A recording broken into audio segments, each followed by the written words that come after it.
설교의 대가인 스펄전 목사님이 이 시편을 아주 좋아하셨다고 합니다. 종교개혁자 마틴 루터가 종교개혁을 하면서 어려울 때에 이 시편을 굉장히 애송을 했다고 합니다. 그는 친구와 함께 이 시편을 이렇게 애송을 하다가 영감을 얻어가지고 내주는 강한 성이요라는 찬송을 이렇게 지었다고 합니다. 찬송가 585장 내주는 강한 성이요 방패와 병기 되시니 큰 환난에서 우리를 구하여 내시리로다. 이 찬송을 루터가 이 시편의 영감을 받고 그리고 이제 만들었다는 거죠. 오늘 시편의 전체적인 내용을 살펴보면은 이 시편은 어려운 환경 속에서 기록되었다는 것을 알 수가 있습니다. 환난, 여기 보면은 환난, 1절에도 환난 중에 만날 큰 도움이시라 이렇게 나오는데요.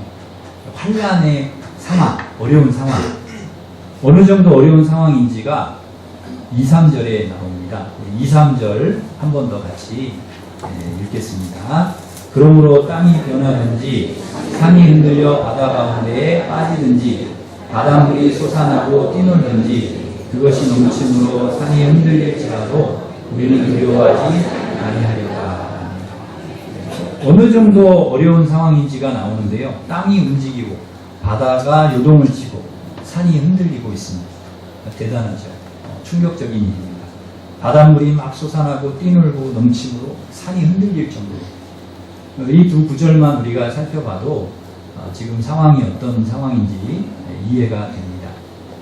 땅과 산은 우리 삶의 토대이고 기반입니다. 항상 우리에게 안정감을 주는 것입니다. 좀처럼 흔들리지 않는, 변하지 않는 것이죠. 그런데 그것까지 흔들리고 바다에 빠진다는 것은 굉장히 불안정한 상태, 위협적인 그런 상황을 보여줍니다. 요즘에도 그 자연재해가 많이 일어나지 않습니까? 세계 곳곳에서 지진도 일어나고 태풍도 쓰나미 이런 것들이 많이 이제 피해를 주고 있는데 이 호주나 이 미국이나 캐나다 같은 이런 큰 나라들은 산불이 자주 일어난다고 합니다. 그런데 그 산불이 자연적으로 일어나는데 어마어마하다는 거예요. 굉장한 피해를 준다는 것입니다. 불이 붙으면 얼마나 빠르게 번지는지 자동차로 달려가도 빠져나가지를 못한다.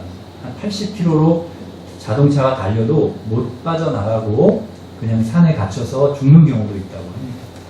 쓰나미 같은 것도 워낙 빠르게 이렇게 밀려오기 때문에 이미 저기 쓰나미다 라고 발견을 하면 늦는다는 거예요. 도망을 치기가 어렵다는 것입니다. 그만큼 자연재해는 우리 사람들에게 위협적이고 위험한 그런 것입니다. 자연만 그런 것이 아니라 이 세상이 그렇습니다. 아주 요란하고 안정된 것이 없고 불안합니다. 항상 유동적이죠. 우리나라도 그렇습니다. 모든 것이 좀 불안하고 위험한 상황이 있습니다. 미국, 주변국도 그렇잖아요. 미국과 중국과 일본, 국가 간의 관계도 다 이렇게 불안하고요. 정치, 경제, 안보 다 위험하고 불안합니다. 제일 불안한 게 무엇인가 하면 이 북한 때문에 제일 불안하죠. 30살에 30세 젊은 지도자가 정신을 못 차리고 언제든지 공격하겠다고 저렇게 막 미사일을 쏘고 핵실험을 하고 저러니 우리가 위험하고 불안하지 않을 수가 없습니다. 그래서 우리는 기도를 많이 해야 됩니다. 기도를 많이 하시고 언제 무슨 일이 일어날지 모르기 때문에 우리가 기도해야 되는 거죠. 저들을 그냥 이렇게 하나님이 두시는 것 보면은 분명 무슨 뜻이 있는 것 같아요. 우리 한국교회와 성도들이 더 깨어서 기도하라고 하시는, 기도를 시키시려고 하는 그런 뜻이 있으신 것 같습니다. 그런데 참 놀라운 것은 우리 대한민국 국민들이 이런 어떤 불안하고 위험한 상황 속에서도 평안하다는 것입니다. 너무 평안하다는 거예요. 막 그냥 핵실험을 하고 미사일 쏘고 저러는데도 별로 놀라지를 않아요. 별로 또 쐈나 보다 그러고 별로 이렇게 걱정을 안 합니다. 그게 더 놀랍습니다. 그게 세계 전 세계인들이 그걸 더 놀라워한다는 거예요. 야, 어떻게 저렇게 걱정을 안 하냐. 아무리 쏘고 그래도 위협을 해도 안 놀래요. 오히려 누가 놀래냐? 미사일 쏘면 누가 놀래냐? 미국이 막 놀래요. 우리나라보다 훨씬 멀리 떨어져 있는데 거기서 막 깜짝 놀래가지고 막 해외에서는 전쟁이 난다 그러는데 한국 사람은 안 난다 괜찮다 그런다는 거예요. 미국에서 이렇게 아는 분이 막 전화를 한대요. 야, 큰일 났다. 어떡하냐, 한반도. 그러면 아니 별일 없어, 괜찮아. 그러고 끊는다는 거예요, 전화. 그러나 사실은 굉장히 불안한 상황이고 위험한 상황인 것은 맞습니다. 경제도 금융도 모든 정치 외교 모든 것이 다 불안합니다. 세계 정세가 그렇고 우리가 살아가는 이 땅의 삶이 그렇게 유동적이고 불안한 삶이라는 거죠. 여러분, 개인도 그렇습니다. 우리 개인 한 사람 한 사람도 이렇게 보면 불안하기는 마찬가지입니다. 돈을 많이 벌면 안정감이 와야 되는데 돈을 많이 벌면 불안해요. 더 불안하다는 거예요. 여러분, 안 벌어보셔서 모르시는 것 같은데 돈을 많이 벌면 오히려 더 불안하다는 거예요. 왜냐하면 그 돈을 지켜야 되니까 불안하다는 거예요. 높은 자리에 가면 이렇게 자리가 높은 게 올라가면은 안 불안할 것 같잖아요. 안정이 되고 그럴 것 같은데 오히려 그 높은 자리가 불안하다는 거예요. 높은 자리에서 내려올까봐, 떨어질까봐 더 잠을 못 자는 거예요. 인기가 많으면은 좋을 것 같잖아요. 인기가 많으면. 그런데 더 안정되고 좋을 것 같은데 막상 인기를 얻으면 막 더 불안하다는 거예요. 인기가 떨어질까봐. 어떻게 하나 불안해. 그래서 수면제를 먹고 주사를 맞고 그렇게 겨우 자고 그런다는 거예요. 불안해서 견딜 수가 없다는 거죠. 개인이든 나라든 세계든 그렇게 안전하지는 않습니다. 항상 불안하고 유동적이고 위험하고 그런 삶을 우리가 살아가고 있는 것입니다. 6절에 보면은 왕국이 흔들리고 8절에 보면 땅이 황무지가 되었다. 이렇게 막 흔들리고 그 어려움이 있다. 전체적으로 이렇게 살펴보면 굉장히 우리의 삶이 흔들거리는 불안하고 변화무쌍한 이런 세상에서 우리가 살아가고 있다. 붙들고 있는 것이 일순간에 사라져버리는, 땅이 산이 바다에 빠져버리는 그런 믿을 수 있는 게 없는 것이죠. 다급하고 숨이 넘어가는 듯한 그런 상황들이 끊임없이 우리에게 밀려오는 불안정한 두려움과 공포 쌓여있는 그런 삶을 우리가 살아가고 있습니다. 한국에서 이 대도시에서 살아가는 우리의 삶도 마찬가지죠. 계속해서 흔들리고 계속해서 요동을 합니다. 아마 흔들리지 않는 삶을 살아가는 사람은 한 사람도 없을 것입니다. 삶의 근거가 늘 흔들리는 그런 삶을 우리가 오늘날 살아가고 있는 것입니다. 그런데 흔들리는 환경이 우리에게 주는 유익이 있다는 거예요. 우리가 연약한 존재라는 사실을 그 흔들리는 환경 속에서 발견하는 것입니다. 내가 얼마나 연약한 존재인가, 내가 얼마나 정말 약한 존재인가, 이걸 깨닫는 거죠. 근데 이걸 깨닫는 것이 매우 중요합니다.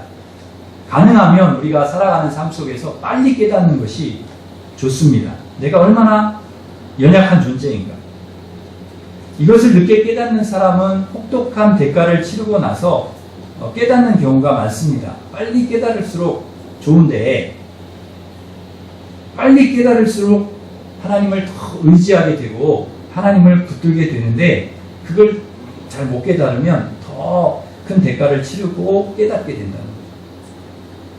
우리 아이들, 우리 중고등부 아이들이나 우리 청년 우리 아이들이 특별 새벽 기도회를 하면은 이렇게 많이 올 때가 있습니다. 어떤 때는 학교를 가야 되니까 교복을 입고 와가지고 새벽 기도를 참여하고 이렇게 가기도 합니다. 그저께도 철야 때에 우리 아이들이 많이 왔어요. 그리고 이제 말씀이 끝나고 기도하잖아요. 근데 기도도 열심히 하고 아이들이 그래요. 열심히 기도하고 오래 기도하고 얼마나 열심히 기도하는지 쟤네들이 뭘 깨달았나? 뭔가 인생에 뭔가를 깨달았나? 이런 생각을 할 정도로 삶이 얼마나 흔들리는지는 모르겠지만은 뭘 깨닫고 하나님께 부르짖는 것 같아요. 하나님, 내 머리로는 도저히 공부가 안 됩니다. 라든지 인생이 괴롭습니다라든지 뭔가 하나님 연약함을, 자기의 연약함을 깨달았으니까 하나님께 도우심을 구하는 거죠. 여러분, 연약함을 깨닫는, 약함을 깨닫는 강도만큼 우리 하나님을 붙들게 되어 있습니다. 내가 얼마나 철저히 연약함을 인정하느냐에 따라 하나님을 붙잡는 강도가 달라집니다. 요즘 그 시장에 잘 안 가지만은 옛날에는 우리 어머니들이 아이들 데리고 시장에 가시잖아요. 저도 어머니 손잡고 시장에 간 적이 많이 있거든요. 근데 아이들 데리고 이제 어머니가 시장에 가면은 아이들이 볼 게 많아요. 뭐 과자도 많고 또 여러 가지 막 장난감도 많고. 그러니까 엄마 손을 안 잡고 가고 엄마 손을 놓고 자기가 가고 싶은 대로 막 갑니다. 그러다가 어떻게 될까요? 네? 그러다가 엄마를 잃어버려요. 어느 순간인가 막 다른 것에 한눈을 팔다가 엄마가 없어. 잃어버린 거예요. 그러면 그때부터 어떻게 해요? 막 울기 시작한 겁니다. 눈물, 콧물 막 범벅이 돼가지고. 그러다가 겨우겨우 막 극적으로 이산가족이 상봉을 합니다. 만나게 돼요. 그러면은 그렇게 좋을 수가 없어요. 엄마를 다시 만나면 너무 좋은 거예요. 그런 일이 있고 나서 이 아이가 엄마 손을 잡을까요? 놓고 다닐까요? 그 다음부터는 아이가 엄마 손을 놓는 일이 없습니다. 시장에 가도 어딜 가도 끝까지 엄마 손을 놓지 않습니다. 엄마 손을 놓으면 큰일 난다는 것을 깨달았기 때문이랍니다. 값비싼 대가를 치른 것입니다. 엄마가 떨어졌을 때 자신의 삶이 얼마나 참혹한지, 얼마나 배고프고 외로운지 그것을 깨달은 거죠. 한참 동안 정신없이 헤매고 울다가 엄마를 만나니까 그렇게 좋을 수가 없습니다. 이게 행복이구나. 엄마의 손을 잡고 다니는 것이 이게 행복이구나. 엄마와 함께하는 것이 행복이구나. 엄마를 한순간이지만 잃어버린 아픈 경험을 통해서 엄마의 귀중함을 온몸으로 체득을 하는 것이죠. 엄마가 없는 자신의 현실이 얼마나 비참하다는 것을 깨닫는 것입니다. 엄마를 잃고 나서 비로소 알게 되는 것입니다. 그래서 삶에 흔들리는 경험이 나쁜 것만은 아니에요. 흔들리는 경험이 없었다면 내가 지금 하나님을 의지하고 살았을까? 안정적인 삶이 좋지만 그것이 그렇게 좋기만 한 것인가? 그 흔들리는 경험을 통해서 더 하나님을 붙들 수 있다라고 하면 그것이 복이라는 것입니다. 내가 아픈 것을 통해서 혹은 사업의 실패로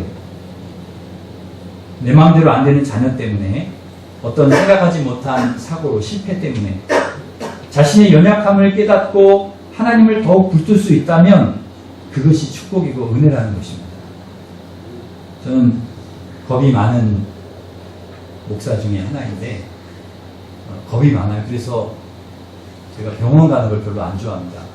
병원 가면 꼭 주사를 놓고 그래가지고 주사 맞는 것도 겁나고 그리고 뭐 약 먹는 것도 그렇고 그래서 잘 안 가요. 근데 이빨이 너무 아파가지고 잠이 안 올 정도로 아파가지고 치과를 갔어요. 그랬더니 의사 선생님이 왜 이제 왔냐고, 좀 일찍 오셨어야지. 지금 이빨이 다 썩었다고. 신경까지 지금 상해가지고 이거 이빨을 뽑아야 되나 신경치료를 해야 되나 고민을 하시더라고요. 그래서 제가 그랬죠. 제발 뽑지는 말아달라고. 제가 이빨을 뽑아봐서 하는데 너무 아프다고. 신경치료도 아프기는 마찬가지인데 웬만하면 이렇게 안 아프게 좀 해달라고. 일찍 와야지. 이제 와가지고 안 아프게 해달라고. 그래서 이제 이빨을 이렇게 갈더라고요. 이빨을 다 썩은 데를 다 갈아내고 이렇게 새로 그 이빨을 적당히 만들어서 이렇게 붙여주셨어요. 그리고는 뭐라고 하시는가 하면 이게 내가 일단은 이렇게 해봤는데 오늘 가셔가지고 밤새도록 이가 아프다. 그러면 내일 다시 와서 이빨을 뽑든지 신경치료를 하든지 해야 된다는 거예요. 와, 그 얘기를 들으니까 제가 그냥 그렇게 아픈 이빨 위에다가 손을 얹고 기도가 그냥 나오더라고요. 살려주시옵소서. 신경을 살려주시옵소서. 이거 죽으면 안 됩니다. 그래 기도했는데 감사하게도 밤새도록 안 아프더라고요. 그 다음날도 괜찮더라고요. 그래서 지금까지 치과를 안 갔지 않습니까? 이빨만 아파도 그 이빨 때문에 내가 너무 고통스러워도 기도 안 할 수가 없는 거예요. 그냥 기도가 나오는 거예요. 여러분, 언제 절박하게 기도가 나오는가? 어려울 때, 내가 힘들 때, 불안할 때, 두려울 때 기도가 나오는 것입니다. 여러분, 솔직히 여러분이 가장 열심히 간절하게 기도했을 때가 언제였습니까? 가장 간절하게 뜨겁게 하나님께 매달리면서 하나님 의지했을 때가 언제였습니까? 막 일이 잘 풀리고 형통하고 잘 되고 모든 게 다 원만하고 배부르고 등 따시고 그럴 때 여러분이 그렇게 기도했나요? 그럴 때 기도했다는 분 있으면 한번 손 들어보십시오. 아니, 생각하고 손을 드시라고. 그냥 손 들라고 그러니까 들지 마시고. 그런 분이 있다면 대단한 분입니다. 그런 분이 그렇게 열심히 기도하고 하나님께 매달려. 우리가 가장 열심히 기도하고 간절히 매달렸을 때는 우리의 삶이 흔들릴 때, 요동칠 때, 연약할 때입니다. 어떻게 보면 한없이 불안정한 시절, 그때 하나님을 찾고 매달리고 하나님 부르다가 성령 받고 불 받고 능력 받고 내가 변화되고 새 사람 되고 그런 체험을 우리가 했다는 것이죠. 그때 받았던 힘으로, 은혜로 오늘을 우리가 사는 것입니다. 오늘도 우리 성도들 중에는요, 이런 어려운 상황 가운데, 흔들리는 상황 가운데서 눈물 흘리고 기도하고 땀으로 번복이 되어 기도하는 그런 뜨겁게 하나님을 찾고 매달리고 기도하는 분들이 이 중에 있습니다. 있어요. 그런데 그분은 그것 때문에, 그 기도 때문에, 그렇게 흔들리는 상황 속에서 하나님을 의지하고 붙드는 것 때문에 오늘을 사는 것입니다. 그렇게 기도해서 하나님을 의지해서 받은 은혜를 통해서 말씀을 통해서 오늘을, 아니 내일을 살아갈 힘, 그 힘을 얻는 것입니다. 저도 가만히 생각해 보면 제가 어려울 때가 언제였는가 이렇게 생각해 보면 제가 사춘기 때 참 어려웠던 것 같아요. 저는 사춘기를 그냥 사춘기처럼 보내지 못했어요. 왜냐하면 가정이 너무 어려워가지고 내가 누구한테 막 짜증을 내고 그러지 못했습니다. 가정이 너무 어려웠기 때문에 사춘기 때 불안정하고 막 흔들릴 때. 그런데 그런 상황이 오히려 저에겐 은혜였다는 거죠. 어려움과 흔들리는 상황이 되니까 저도 그렇지만 우리 온 가족이 하나님을 붙들었습니다. 하나님을 의지하고 기도했습니다. 우리 가족이 할 수 있는 일이라고는 기도밖에 없었습니다. 정말 기도하지 않을 수가 없어요. 그래서 그런 상황 속에서 정말 절박하게 기도하게 되고 나의 연약함을 알게 되고 하나님을 의지하고 붙들게 되었습니다. 그때 마치 풍랑이 바다에 일어나던 풍랑이 갑자기 잔잔해지듯이 그렇게 하나님께서 우리 가정을 평안하게 해주셨습니다.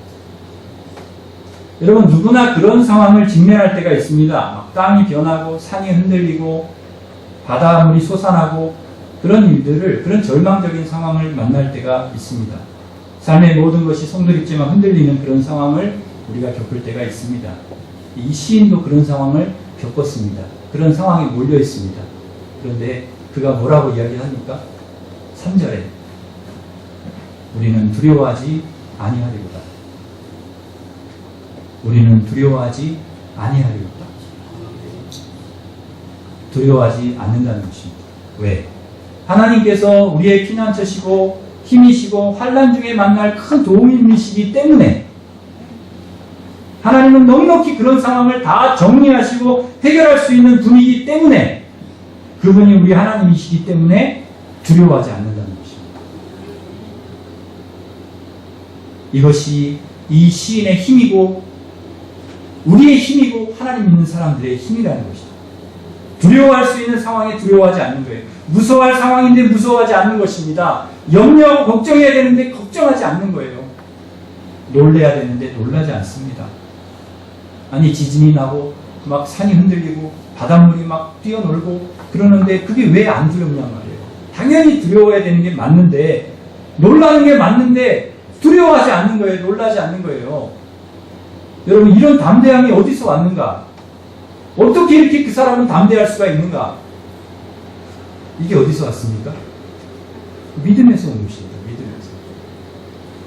믿음에서 온 거예요. 하나님은 우리의 피난처시요 힘이시니 환난 중에 만날 큰 도움이시라.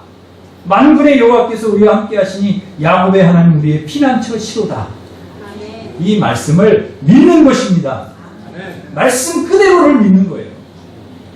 그대로를 믿는 거예요. 괜찮다는 것입니다. 그래서 지진이 아니라 지구의 종말이라도 괜찮다. 나에게 죽음이 온다 해도 나는 괜찮다. 하나님이 함께 하시면 된다는 거예요. 여러분 이게 믿음입니다. 여러분에게 이 믿음이 있기를 바랍니다. 그러면 세상은 막 흔들려도 괜찮아요. 막 요동하고 막 흔들리고 그래도 여러분이 하나님을 의지하고 하나님 붙들면 그럼 되는 거예요. 나의 피난처에 힘 도우이신 하나님께서 나와 함께 하시니까 괜찮아. 나는 두렵지 않다. 여러분 이 믿음이 여러분에게 일평생 있기를 바랍니다. 참 감사한 것은 세상은 막 흔들리고 변하고 산도 막 흔들리고 바닷물도 막 솟아나고 그런 일이 막 생기고 그래요. 그래도 절대로 흔들리지 않는 것이 있습니다. 다 흔들리고 다 변하고 막 그래도 절대로 흔들리지 않는 것. 하나님은 흔들리지 않습니다. 하나님 요동하시는 분이 아닙니다. 이게 감사한 것입니다. 5절에 보면 하나님이 그 성중에 계심에 성이 흔들리지 아니할 것이라 그랬습니다. 하나님이 성 중에 계시니까 그 성이 흔들리지 않아요. 하나님이 그 가정에 계시니까 그 가정이 흔들리지 않아요. 하나님이 교회에 계시니까 그 교회가 흔들리지 않아요. 하나님 그 나라에 계시면 그 나라가 흔들리지 않는다는 거예요. 하나님이 여러분 안에 계시면 여러분이 흔들리지 않을 줄 믿습니다. 하나님이 함께하는 사람은 흔들리지가 않아요. 두려워하지 않습니다. 그 성중에 계시 여러분 안에 계시 두려워하지 않아요.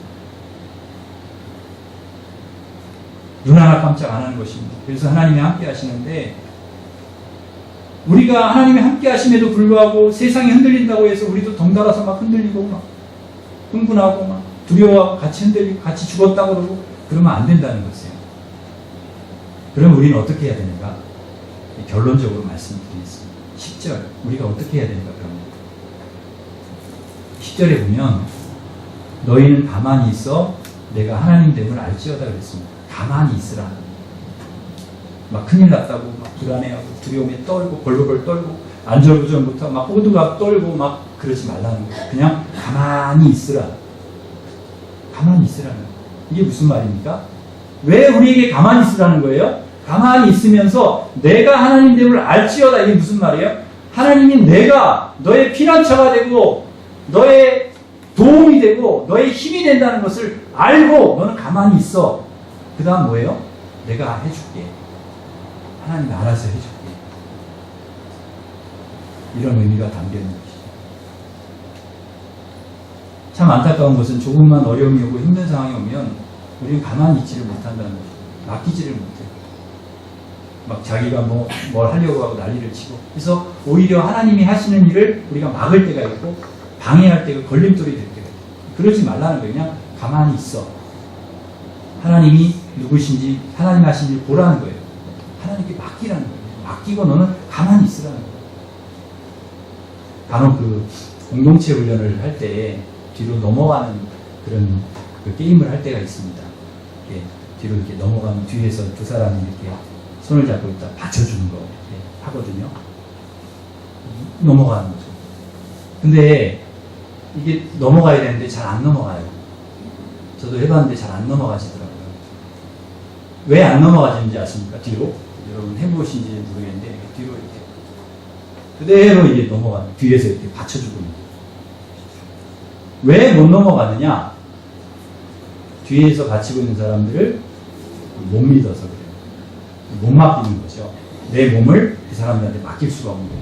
내가 뒤로 넘어갔다가 이 사람들이 놓친다거나 나를 힘이 딸려가지고 같이 넘어간다거나 그러면은 안 되니까 못 믿는 거예요. 그런데 어린 아이들은 붕붕 나릅니다. 어른들은 오히려 못해요. 어른들은 막 따져. 내 몸무게가 70이니까 80이니까 이 양반들이 나를 받쳐줄 수 있을까? 뭐 이런 걸 따져가지고 그걸 못해요. 근데 애들은 그런 걸 안 따져요. 그냥 막 뒤로 넘어가요. 그리고 막 너무 신나요. 근데 뒤에서 그 아빠나 엄마가 틀림없이 아이를 잡아줘요. 그 믿음이 있는 거지. 확신이 있는 거예요.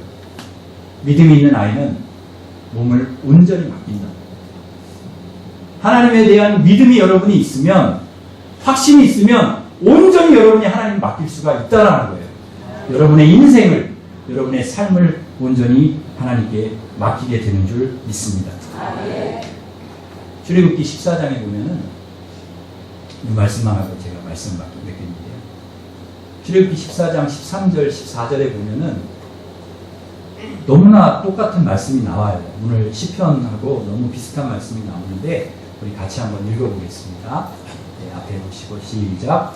모세가 백성에게 이르되 너희는 두려워하지 말고 가만히 있어서 걸어서 너희를 위하여 다시는 구원을 보라. 너희가 오늘도 애굽 사람을 영원히 다시 보지 아니하리라.